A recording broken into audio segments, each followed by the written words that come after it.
للزمالك. ادي حسام حسن، شيكابالا، شيكا مهارة، شيكا حلاوة ولا ايه؟ فعلا سمعني شيكابالا وكأنه بيرد عليا بيقول لي هدف تاني للزمالك في اللحظات الأخيرة من هذا اللقاء. هدف تاني شيكابالا جوه الجول في اللحظات الأخيرة من هذا اللقاء من هجمة مرتدة بعد هجمة خطيرة لبتروجيت. تترد الهجمة للزمالك وبعد فاصل من المراوغات شيكابالا يطلق قذيفة أخرى مثل قذيفة الشوط الأول.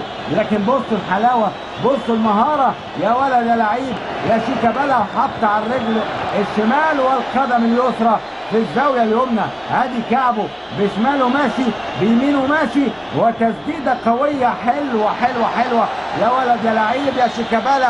وهدف ثاني جميل للزمالك في هذا اللقاء.